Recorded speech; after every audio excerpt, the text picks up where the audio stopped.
ناظرین ایک دفعہ پھر اپنے یوٹیوب چینل کے ذریعے آپ کے ساتھ موجود ہیں، اور آج ہمارے ساتھ موجود ہیں نوخیز ساہی صاحب.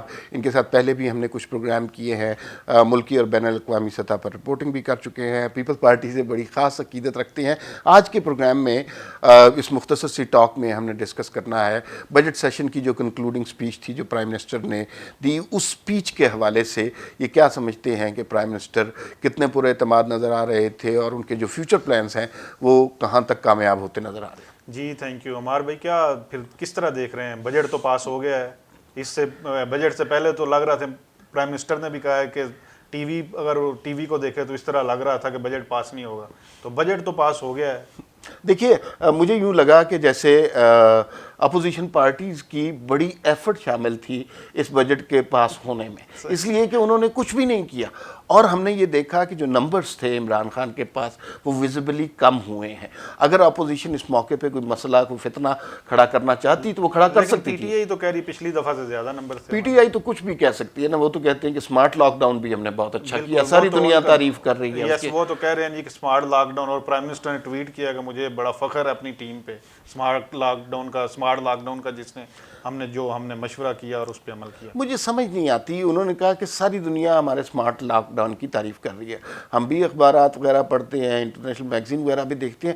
مجھے ایک بھی انٹرنیشنل لیول کی کوئی ایسی سٹیٹمنٹ نہیں ملی جس میں عمران خان کے سمارٹ لاک ڈاؤن کی تعریف کسی نے کی ہو، بلکہ لوگوں نے زیادہ تر اس کو تنقید کا نشانہ بنایا، کیونکہ جس طرح ہم نے فیزز میں اس طرح کیا اس طرح کووڈ کو نہیں روکا جا سکتا. کووڈ کو روکنے کے لیے ایک دفعہ جس طرح چائنا نے کرفیو کی صورت کی تھی وہی طریقہ تھا. یہ کس خیال میں مجھے پتہ کیا لگا نوخیز، مجھے یوں لگا کہ یہ جو اور آگے بھی ہم ڈسکس کریں گے، پرائم منسٹر نے جو سپیچ کی ہے نا یہ کسی ٹرانس میں ہے. اپوزیشن تھی ویسے پی ٹی وی پہ تو نظر نہیں آ رہی تھی. اپوزیشن نے تو بائیکاٹ کیا تھا نا، تبھی تو تسلی سے بول رہے تھے کہ وہی کیفیت ہو گئی تھی جو بنیادی طور پر کنٹینر پہ ہوتی تھی، کہ کنٹینر پہ لوگ زیادہ ہوتے تھے، سامنے کوئی آدمی نہیں ہوتا تھا، ایک آدمی اکیلا کھڑا کیمروں کے سامنے بات کر رہے ہیں اور ہم اسے ہیرو بنا کے پیش کر رہے ہیں. انہوں نے وزیر ہوا بازی غلام سرور خان صاحب کی بڑی تعریف کی ہے، حالانکہ پوری دنیا سے ہمارے جو پائلٹس ہیں پاکستانی ان کو گراؤنڈ کیا جا رہا ہے. تو کیا یہ واقعی تعریف کے قابل ہیں؟ میرا نہیں خیال کہ اس سے زیادہ پاکستان کی بدنامی کسی اور حکومت نے کروائی ہوگی.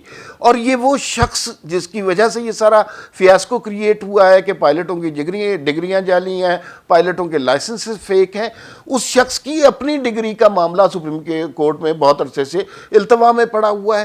اس شخص نے نہ صرف پاکستان میں بزنس کو بہت بڑا نقصان پہنچایا، پی آئی اے انٹرنیشنل لیول پر اب پرواز کرنے کے قابل نہیں رہی.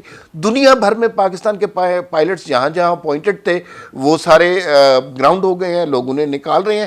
انہوں نے ایسی صورتحال پیدا کرنی تھی کہ دنیا سے لوگ پاکستان نوکری کرنے آئیں، لیکن دنیا سے ذلیل اور رسوا ہو کر پاکستان آئیں یہ تو کسی نے نہیں سوچا. خان صاحب تو کہہ رہے ہیں پاکستان کا امیج ہم بہتر کر رہے ہیں پوری دنیا میں. میں پتہ کیا نخیل، مجھے جو ہے نا allow me to say this، میں نے جو خان صاحب کی تقریر سنی مجھے ایسا لگا کہ وہ کسی ٹرانس میں ہے.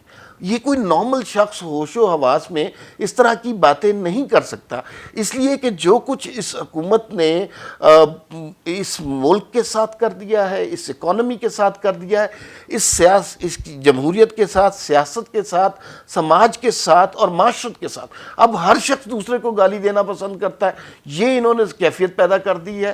اس کے باوجود اگر آپ یہ دعویٰ کر رہے ہیں کہ ہم نے سمارٹ لاک ڈاؤن کر کے ایسا کارنامہ کیا، ہمارے وزیر ہوا بازی نے ایک بیان دیا اور وہ بیان دینا چاہیے کیونکہ ہمارے ادارے میں خامیاں تھی. مجھے یہ بتائیے پاکستان کے اور بھی بہت سے اداروں میں خامیاں ہیں، اینڈ یو نیم اٹ. کیا ساری خامیاں ہم اس طرح سکرین پہ آ کے بتانا شروع کر دیں گے؟ سارے لوگوں کو اس طرح نکلوانا شروع کر دیں گے؟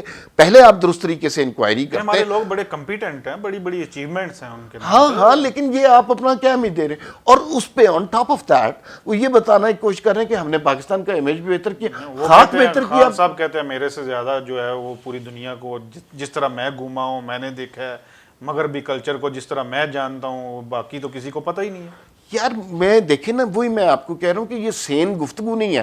ہر تقریر میں خان صاحب اس بات کا حوالہ دیتے ہیں کہ میں چونکہ کرکٹر ہوں لہذا میں مغربی کلچر کو بہت جانتا ہوں. بھائی مصباح الحق بھی کرکٹر ہے, شعیب اختر بھی کرکٹر ہے, اور انضمام الحق بھی, شاہد آفریدی بھی کرکٹر ہے. ان سب کا بھی اتنا تجربہ ہے, انہوں نے بھی کرکٹ میں اتنی کامیابیاں اکٹھی کی ہیں, تو اس کا مطلب ہے کہ ان کو بھی وزیر اعظم بنا دیں, خارجہ پالیسی ان کے حوالے کر دیں. اور پھر مجھے یہ بتائیں کہ ایک ڈپلومیٹ کے, ایک خارجہ پالیسی کے ماہر کے مقابلے میں ایک کرکٹر کیسے اس سے بہتر ہو سکتا ہے؟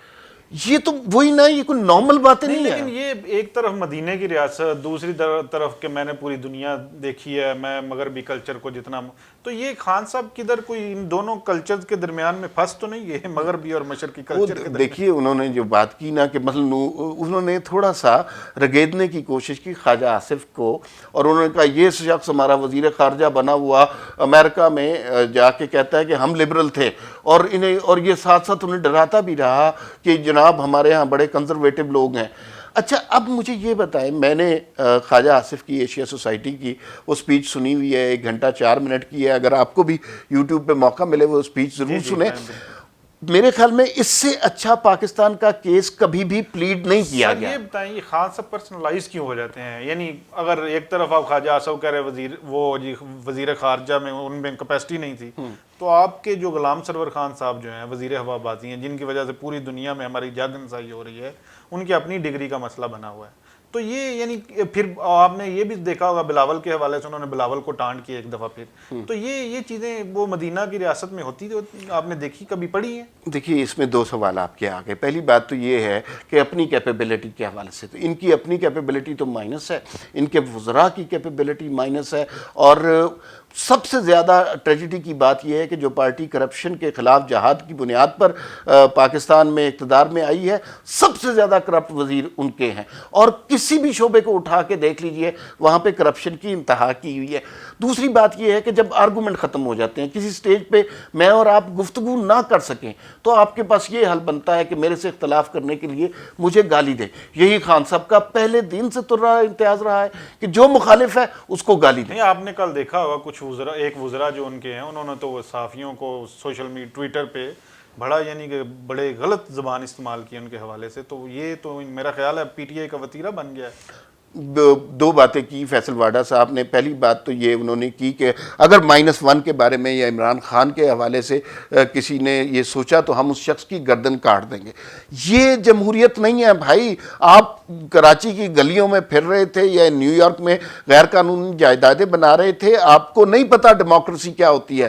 گردنیں کاٹنے سے یا اس طرح کی دھمکیاں دینے سے ڈیموکریسی نہیں آ جاتی. دوسری بات یہ ہے کہ ہمارے کچھ صحافی دوست ہیں, عمر چیمہ, فخر دورانی, ان کے حوالے سے آپ ٹویٹر پہ کیا غلیظ گفتگو کر رہے ہیں, اور میرے خیال میں یہ رات کے وقت کو ان کو کوئی کسی مشروب کا اثر ہوتا ہے یا کوئی کیفیت ان پہ طاری ہوتی ہے, یہ گالم گلوچ کرنا شروع کر دیتے ہیں, اور صبح کے وقت جو ہے یہ اسی طرح خوف زدہ ہو کے جب ان کا نشہ اترتا ہے ڈر کے مارے لوگوں سے معافیا مانگتے پھرتے ہیں. یہ کوئی پہلی دفعہ نہیں ہوا, 50 دفعہ یہ اس طرح کی حرکتیں کر چکے ہیں. یہ وہی شخص ہے جس کے سامنے, جس کی نظر میں پاکستان کے میڈیا کی اتنی عزت ہے کہ جو ایک شو کے دوران ایک فوجی بوٹ لے آیا, اپنے سامنے رکھ دیا, اور وہ اس شخص کا سب سے بڑا کارنامہ تھا. تو ان لوگوں سے کیا توقع رکھنا ان کے ٹویٹس کو جو فالو کرتے ہیں, جو لائکس کرتے ہیں, وہ تو ہزاروں میں ہیں. تو یہ آپ کے خیال میں پھر ان کو بھی معافی مانگنی چاہیے صبح اٹھ کے؟ جی بالکل. اور دیکھیے نا, قصور اوپر سے شروع ہوتا ہے. اب یہ سب کچھ ہو رہا ہے اور وزیر اعظم یقیناً 4تھے فلور پہ بیٹھے آج فیصل واڈا کو داد دے رہے ہوں گے, لیکن جب لوگوں کے سامنے آئیں گے تو کہیں گے کہ ہم نے اس ملک کو اخلاقیات کا درس دیا. ریاست مدینہ میں جو اخلاقیات, آپ نے کس طرح آپ نے ازیوم کر لیا کہ وزیر اعظم صاحب ان کو اپریشیٹ کریں گے؟ اس لیے کہ وہ ہمیں پتہ ہے اور ہمارے پاس خبریں ہیں کہ جو شخص اپنے مخالفین کو, سیاسی مخالفین کو زیادہ گالی دیتا ہے وہ وزیر اعظم کے زیادہ قریب اور عزیز ہوتا ہے. 1 منٹ رہ گیا, مجھے یہ بتا دیں, یہ -1 والی جو آج کل ڈیبیٹ شروع ہو گئی, یہ کدھر سے شروع ہو گئی؟ یہ بیسیکلی ان کا اپنا خوف ان کے اندر سے بول رہا ہے. اپوزیشن نے بات کی ہے ویسے کوئی؟ اپوزیشن نے, خواجہ آصف نے صرف اتنا ضرور کہا تھا کہ ہم وزیر اعظم کے استعفے کا مطالبہ کرتے ہیں. یہ بڑی دلچسپ صورتحال ہے کہ اس وقت اپوزیشن کیا کرنا چاہ رہی ہے, لیکن ایک بیان سے یہ لوگ ہل گئے ہوئے ہیں. اور ان کو استعفا اور -1 تو بڑا ڈیفرنس چیز ہاں, ہے. لیکن ان کو پتہ چل گیا ہے کہ جو انہوں نے کارکردگی دکھائی ہے, تو جو لوگ ان کو لے کے آئے ہیں وہ بھی اب ان کی کارکردگی کارکردگی سے خوف زدہ ہو گئے ہیں اور ڈرنے لگ گئے ہیں. تھینک یو سو مچ. ایک نقطے آخر میں نا بہت ضروری بات ہے. یہ -1 والے پہ ہم پھر پروگرام ہاں -1 پہ پروگرام کریں گے. جو بلاول بھٹو کے حوالے سے جو رقیق اور گھٹیا گفتگو وزیر اعظم نے کی, اور دیکھیے مجھے سمجھ نہیں آتی کہ اس طرح کے الفاظ جو ہے نا قومی اسمبلی میں وہ ایکسپنج کر دیے جاتے ہیں. دوسرا آپ ملک کے وزیر اعظم ہیں, کرکٹ کھیلتے کھیلتے لوگوں نے اٹھا کے آپ کو وزیر اعظم بنا دیا, لیکن خدا کے لیے اپنے عہدے کا پاس کریں. مدینہ کی ریاست کی اخلاقیات کی بات کرتے ہیں اور ساتھ اپنے سیاسی مخالفین کی نقلیں اتار رہے ہیں. ایک چیز آپ نے نوٹ کی ہوگی کہ جب بلاول نے کہا کہ منافق وزیر اعظم, تو اسپیکر صاحب نے فوری ایکسپنج کر دیا. ہاں ظاہر لیکن ہے. جب بلاول کو ٹانٹ کر رہے تھے پرائم منسٹر اس وقت اسپیکر صاحب نے, وہ کوئی لفظ بلکہ بولے نہیں ہے, میرا خیال انجوائے کر رہے ہوں گے. ہاں میرے خیال میں نا یہ ان کی انجوائمنٹ زیادہ دیر تک چلے گی نہیں. اس شو کو دیکھتے رہیے گا, اور کچھ باتیں رہ گئی ہیں کسی اور شو میں کریں گے. Thank you.